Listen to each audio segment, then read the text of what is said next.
What's going on, YouTube fam? This your boy Tony 2 times, and we back with another episode of the Baltimore Way, man. Before I start, be sure to tap that like button. Definitely watch this video to the end to hear the full story and all the details in the case. For my day one fam, y'all already know it's all love. Thanks for tuning back into another episode. If you're new to the channel and you feeling the content, feel free to subscribe. Definitely hit that notification bell so you can be notified every time we drop a new video. Oh yeah, feel free to share the channel with your peoples. Everybody is welcome. With that being said, let's get right into the story. Gangs. For most young men and women, depending on what part of the world you live in, they are either familiar with gangs, have organizations around their way, or know somebody that's a member. When you are young and impressionable, gangs may seem like something cool and slick. You see the colors, whether a red flag for blood, blue for Crip, black for GD. I could go on and on. The brotherhood or sisterhood, and for a young person that's struggling to find where they fit at in this world, that might seem like the move. Whether you come from a home that's lacking love and guidance, tired of feeling like a loner and are looking for that sense of community, or you come from a good family and just want to be down. For whatever reasons, every day someone decides to join a gang or come home, as some like to say. But now remember, what a lot of people don't understand is bigger than knowing the history or knowledge, throwing signs, or cooling with the gang, wearing colors. It's politics, rules, higher ups, and things you have to do to either work your way up the ranks or even just to stay in good standards. Some members have to pay dues, go on missions, to show you are really on what you say you are on. Once these tests come, that's when a lot of people think to themselves, what did I sign up for? I might gotta take a life for the gang and possibly do 30 years if I get caught, or give my money to the big guys. Now I'm broke. But it's not that easy to just say, yo, I made a bad mistake. I'm not built for this. Because the same gang you was hunting and eating with could turn on you, and you could be next up on the menu. And on this episode of the Baltimore Way, we'll be taking it all the way back to 2008 to discuss the case of a man who was backdoored by his own gang for not following the order. Back in 2008, 20-year-old Petro Taylor was a young man navigating life in Baltimore. At the time, he was living out Woodlawn, Baltimore County. But Petro wasn't your typical 20-year-old. No stranger to the police with serious charges like attempted hit and gun possession. Also, Petro was a member of a notorious gang, the Bounty Hunters, a fraction of the Bloods. Petro knew what came with being a member, knowing jail politics and street politics, rubbing shoulders with some of the OGs from the set from time to time. Around about December of that year, he received a call from one of the members telling him like, yo, you gotta go put some money on one of the big homies' books, as one of their big guys was locked up in Baltimore County Detention Center out Towson. The amount was $90. Petro stated like, yeah, all right, I got it. But life in the streets moves fast, and he continued with his everyday routine and either spent the money or just didn't send it at all. A few days would go by, and members of the gang didn't say nothing to Petro, but had their own feelings about him not complying to a direct order given by the higher ups. Some members decided on December 28th, 2008 to give Petro a call.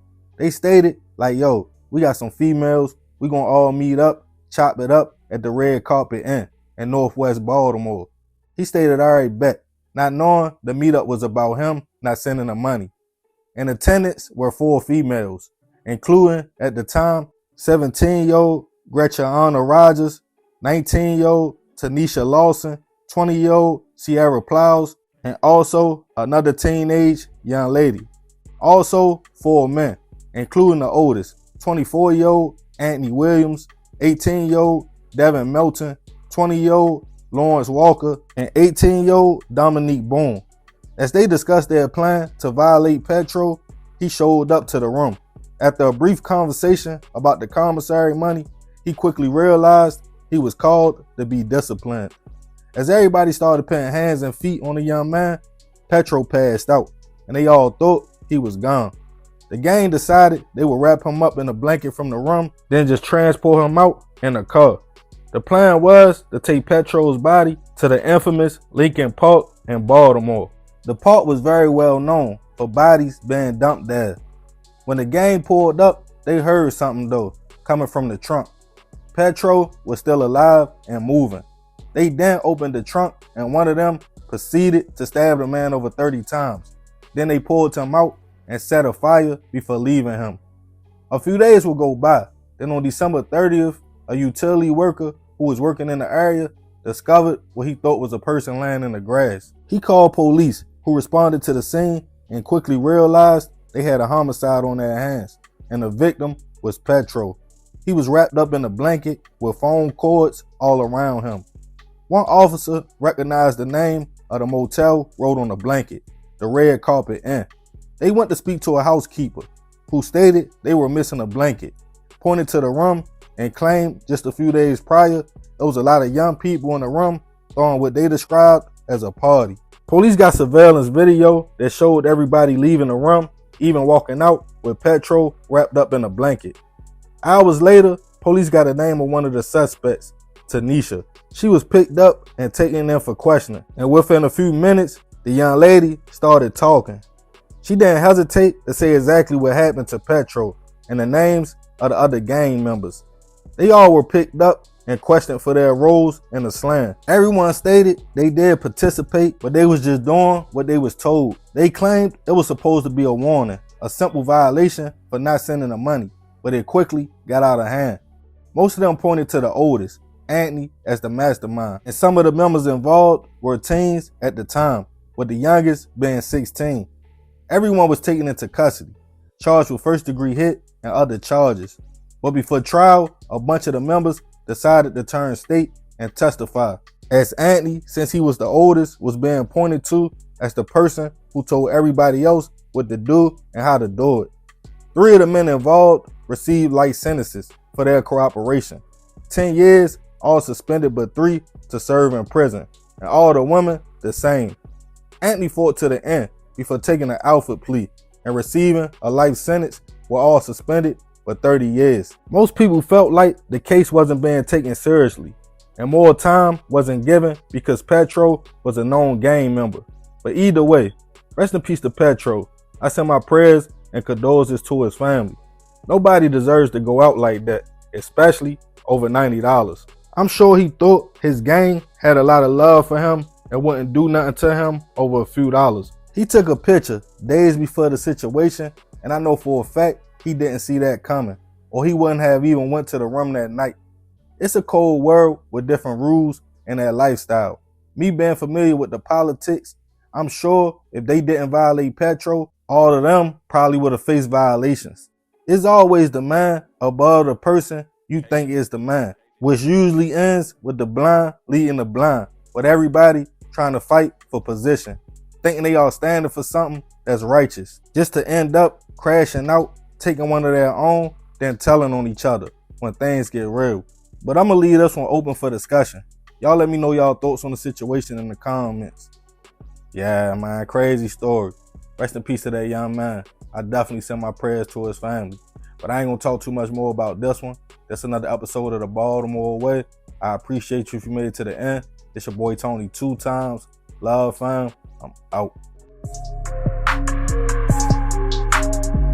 It's your girl, Mrs. Tony 2 times, and I'm back with another episode of the Baltimore Way.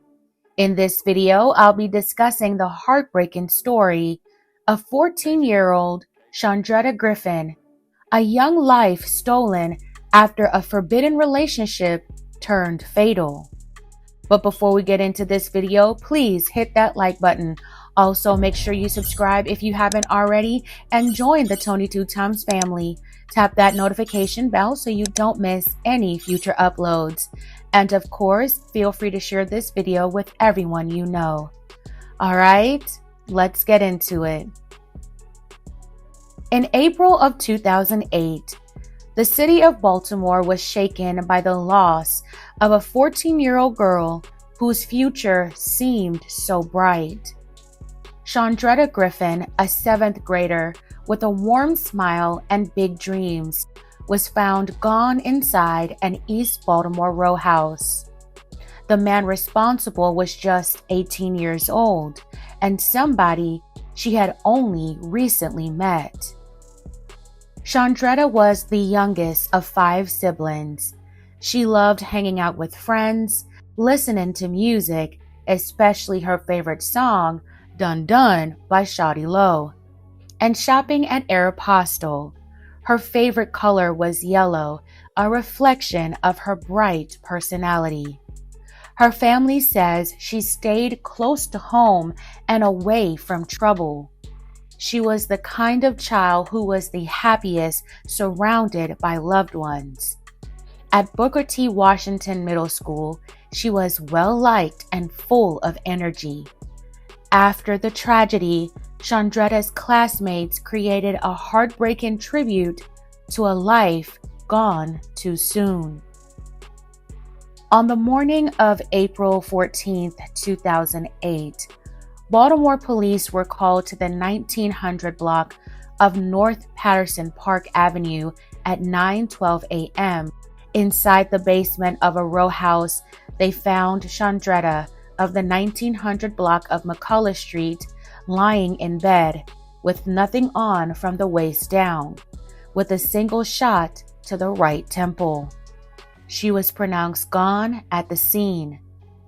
Neighbors and passerbys gathered behind yellow crime scene tape as police searched vacant lots and alleys for the weapon police believe was used in the fatal shooting. 18-year-old Charles Jakes was also in the basement, suffering from a shot wound to his right thumb. His mother, who had been upstairs, rushed down after hearing the shot and saw Chandretta badly wounded. Charles told her, "I think I ended her." Paramedics transported Charles to Union Memorial Hospital to be treated for his injury. While at the hospital, he told police, "It was a mistake. I didn't mean to end Shorty." For Chandretta's family, the first sign of tragedy came when her mother called her phone and a detective answered. So who was this young man that Chandretta found herself with in the basement? Charles Jakes had a troubling past. His record was lengthy, including burglary and bringing a knife to school. He had spent over a year in juvenile detention, even being sent to a facility in Ohio. On April 2, 2008, less than 2 weeks prior to the tragic incident, Charles was released from jail after pleading guilty to burglary and one other charge. His 5-year prison sentence was suspended and he was placed on probation. Police said Charles and Chandretta were dating, but her family disputed this, insisting they were just friends. Chandretta's mother strictly prohibited her from being with Charles. However, Chandretta didn't take heed to her mother's rules. Her mother told the Baltimore Sun that on the Sunday night before she was found gone, Chandretta had snuck out of the house and ended up spending the night with Charles at his mother's home on North Patterson Avenue. Her father later told reporters that the two had met only weeks prior through a mutual friend, and his daughter quickly grew attached to Charles, practically falling in love with him. Charles Jakes was treated and released from the hospital and then taken to the precinct where investigators tried to interview him, but Charles refused to make any further statements. He was later arrested and charged with first-degree hit, but eventually pleaded guilty to second-degree hit and a firearm charge. The sentencing hearing was raw with emotion. Chandretta's mother addressed Charles directly, pounding her fist on the bench and shouting, "Nothing you say will bring my child back. Read the Bible. You reap what you sow." The grief in the room was palpable. Every word a reminder of the young life that had been lost. Charles apologized to the family, saying, "It was a mistake from the beginning. I didn't know she was 14 or anything like that." But his face showed no emotion. The judge sentenced him to 25 years in prison. Upon his release from prison, he will be on probation for 5 years. If he violates probation, he could serve up to 50 years in prison for the crime. May Chandretta continue to rest in peace. My belated condolences to her family. Her story is truly heartbreaking. Chandretta's case is more than just a tragic headline. It's a story about choices, vulnerability, and the dangers that young people can face, sometimes without even realizing it. A child's curiosity and trust met with a young man's recklessness ended in irreversible loss. A young girl's life was stolen before she had the chance to grow up, and an 18-year-old man, barely an adult himself, has spent decades in prison for pulling the trigger. Chandretta was just beginning her life, unaware of how dangerous that basement would be. For her family, there is no closure, and for her friends, her absence is a daily reminder of how fragile youth can be. And for the rest of us, her story asks the questions: how can we protect young people from those who would harm them, sometimes hiding in plain sight? How do we protect our children from risky relationships? And how do we recognize the warning signs before tragedy strikes? Because until we find the answers, there will be more situations like this, and more parents left to mourn the future that will never come. Fam, what are your thoughts on this tragic situation? Do you believe Charles's actions were truly a mistake, or was it done with malicious intent? Let me know in the comments below. Again, rest in peace, Chandretta. May you never be forgotten. All right, fam, that's it for this episode of The Baltimore Way. Thank you so much for watching. If this story moved you, consider liking and sharing. Subscribe for more stories like this and for the stories behind the headlines, because behind them all is a family forever changed. Also, if you'd like to see more episodes of The Baltimore Way, please click the link to the playlist in the description box after this video. This is your girl, Mrs. Tony 2 Times. Until next time. What's going on, YouTube, fam? This your boy Tony 2 Times, and we back with another episode of The Baltimore Way, man. Before I start, be sure to tap that like button. Definitely watch this video to the end to hear the full story and all the details in the case. For the day one, fam, y'all already know it's all love. Thanks for tuning back into another episode. If you're new to the channel and you feeling the content, feel free to subscribe. Definitely hit the notification bell so you can be notified every time we drop a new video. Oh yeah, feel free to share the channel with your peoples. Everybody is welcome. Let's get right into the story. As a young man growing up in a certain environment, that day will come around about them teenage years where you got to make a decision. Whether to follow the crowd, do what everybody else is doing and thinks it's slick and go left, or have a mind of your own and go right. For most teens, in their mind, they want to move however their friends are moving. Even if it's not really in them. They might pick up a pack or a gun just to feel like they are in the mix. The thing about being easily influenced and jumping off that porch though, once you make that decision, there's no going back.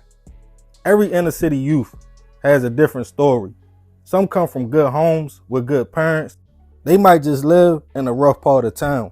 Others might have it bad. Mother or father getting high, or they are forced to grow up early to take care of themselves, sometimes even their brothers and sisters. So for that kid, they feel like they gotta go outside, get active, make some money, and try to survive. Most parents, even if they are not the best role models themselves, try to keep their kids safe.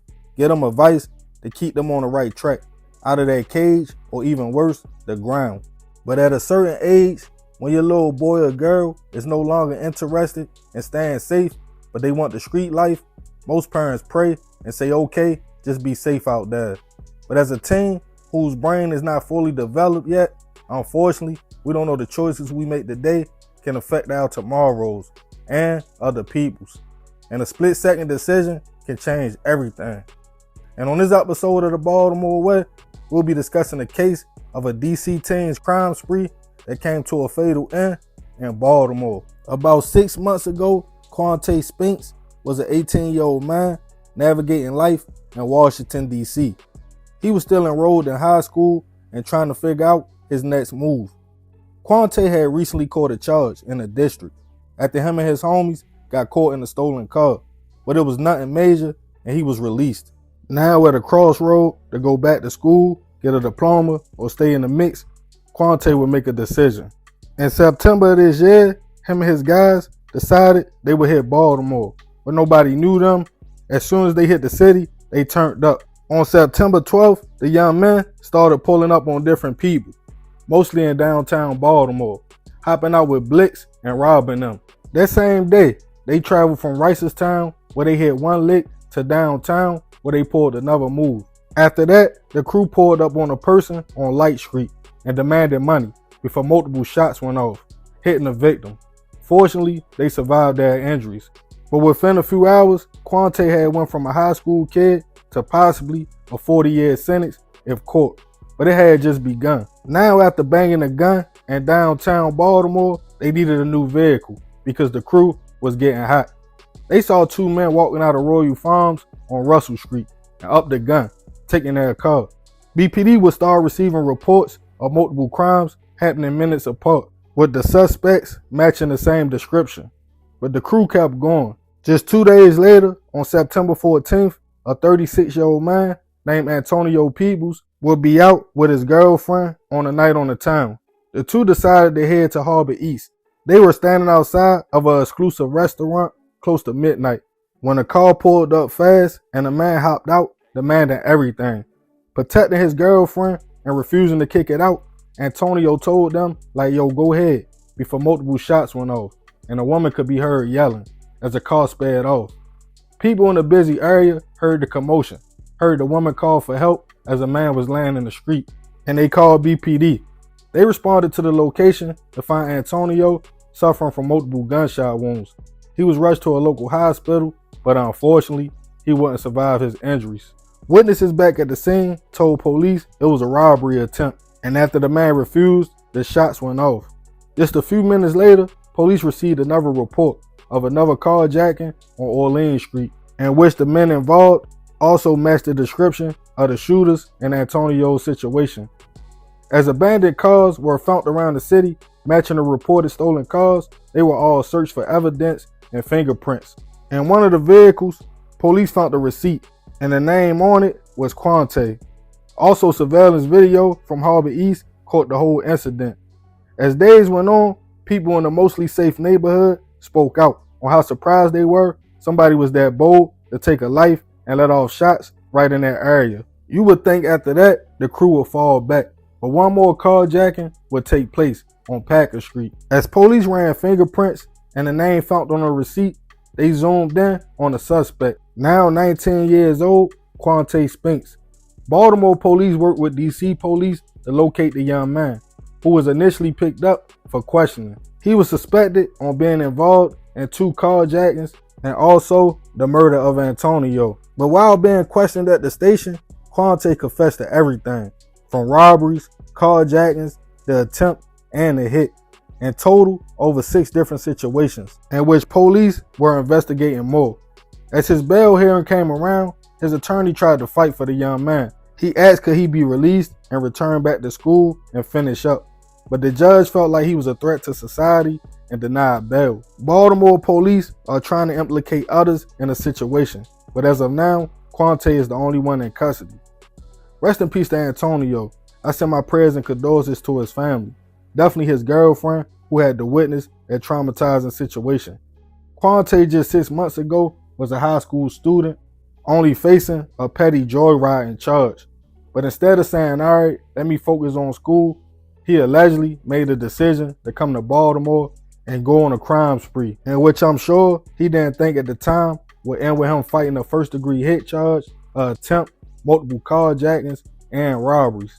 Basically, a life sentence. For all the hoppers out there, I know the street life seems fun, but I'm telling you from experience, when you standing in front of that judge and that gavel bang with them numbers and you hit that cell, ain't nothing fun or cool about it. Don't end up making a split-second decision that's going to take your whole life from you. But I'm going to leave this one right here. Y'all let me know what y'all think about the situation in the comments. Yeah, man, crazy story. Rest in peace to Antonio. I definitely send my prayers and condolences to his family. But I ain't going to talk too much more about this one.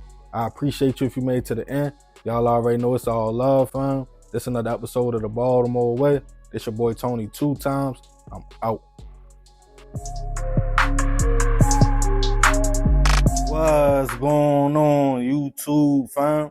It's your boy Tony 2 times, and we back with another episode of the Baltimore Way, man. Before I start, be sure to tap that like button. Definitely watch this video to the end so you can hear the full story and all the details in the case. For my day one fam, y'all already know it's all love. Thanks for tuning back into another episode. If you're new to the channel and you feeling the content, feel free to subscribe. Definitely hit the notification bell so you can be notified every time we drop a new video. Oh yeah, feel free to share the channel with your peoples. Everybody is welcome. With that being said, let's get right into the story. In different environments all over the world, people have multiple ways they choose to live, make money, and survive. The most common is the working man or woman. They wake up every day, punch a clock to earn an honest paycheck. They don't have to look over their shoulders or worry about going to jail. They usually are safe and out the way. Then you have the hustler. That's a person, no matter what they have to do to stay afloat, they will. Deliver food for DoorDash, sell grass on the side, start a t-shirt business, whatever to feed their family. As you go down the list, you hit people that choose the streets to earn a living. Whether it's all they know or the traditional route of working for years, retiring, and living off a pension just doesn't sit right with them. They rather fast money. For most, they might start off trapping, grab a pack, make a few dollars with the ultimate goal of being successful at what they are doing, and eventually moving up the ranks to being the plug. But then you have the stick-up boys. Their job is just to wait for somebody else to go make the money or get the pack, and they simply just come and take it. In most cases, they are already in the mix. They know who has what deals are being made behind the scenes. It's like an underground network. Some would consider that the lowest of the low though. A person who has no hustle, they just take from others. In a stick-up kid's mind, when he goes on a move, the goal is supposed to be simple. Give me the money, nobody moves, nobody gets hurt. But it barely ever happens just like that. And on this episode of the Baltimore Way, we'll be taking it all the way back to 2015 to discuss the case of a stick-up crew night out here in Licks that took a crazy turn in a Baltimore motel room. Back in 2015, 38-year-old Aaron Burrell was navigating life in Baltimore. Aaron did a lot of things to survive, whether working, selling product from time to time, or being protection for the young ladies who chose to become escorts to make sure they were safe and their clients stayed in line. One of his homegirls at the time was a young lady who we will call Shay for the sake of the story. Shay was struggling with addiction, and to fund her vice, to make sure she had enough to get out the gate every day, she would rent rooms and see dates. One of her spots was Pulaski Highway, in which is a stretch of motels with decent rates and prices, so she could make more profit and not have to kick out much for the room. Her room of choice was the Regal Inn, in which for Aaron, it was a double win when he was with her. A lot of the tenants that stayed in the rooms had addictions, so he could get off whatever he was selling, make a few dollars, and make some more money from Shay, making sure she was good while doing her thing. On another side of town was 3 men. At the time, 33-year-old Nathaniel McKnight, 29-year-old Telly Williams, and the youngest, 21-year-old Ciante Parnell. The 3 men were considered to some as a stick-up crew, all living in different parts of the city. So they would find out what was going on around their way, who was selling what, and go out together and rob on a regular. Somewhere in the mix, Nathaniel had met Shay. The young lady explained her profession to him, and he even slid on her a few times. He peeped the scene, saying she was making a few dollars, but that wasn't enough for him and his team. But Aaron had to work and was jamming, so that's who his eyes was on.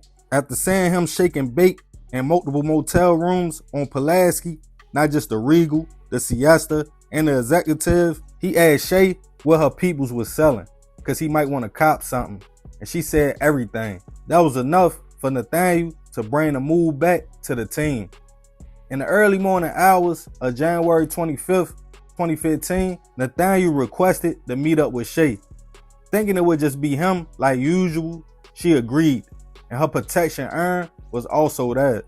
He usually stepped out the room when her dates pulled up, but this time when Nathaniel told her, like, yo, I'm outside, she was surprised to open the door and see 3 men with guns in their hands. The crew instantly went to Aaron. They told him to strip and take everything off before they started beating the man. Nathaniel tied up Shay, then they tied up Aaron with a telephone cord and told them both to lay on the bed. After taking all the money from him and Shay and Aaron's pack, a single gunshot went off in the room and the men fled.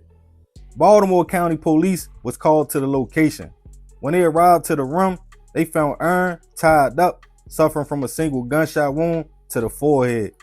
He was rushed to a local hospital, but unfortunately, he wouldn't survive his injuries. Shay was able to give police a phone number and name of the man she was supposed to be seeing, and told them it was a robbery.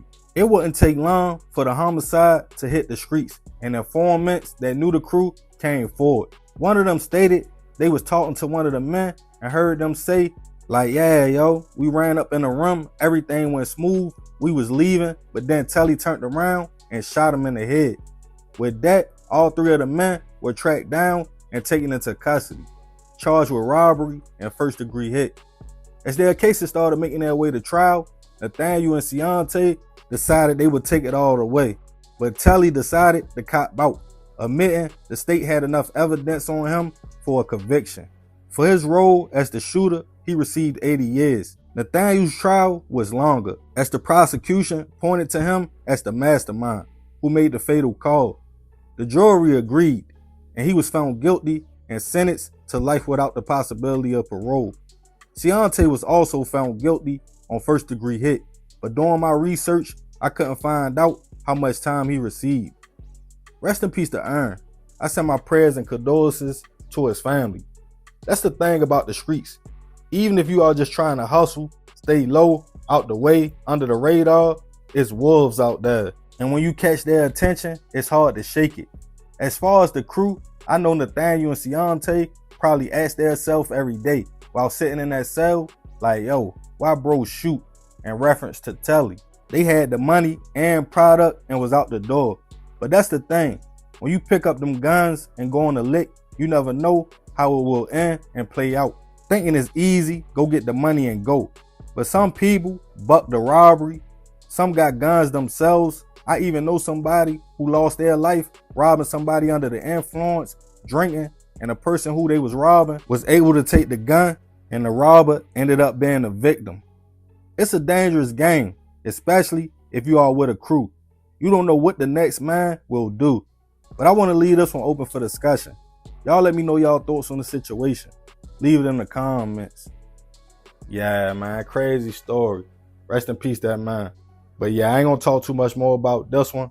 I appreciate you if you made it to the end. Y'all let me know what y'all think about the situation. It's your boy Tony 2 times. This is another episode of the Baltimore Way. Y'all already know it's all love, fam. I'm out.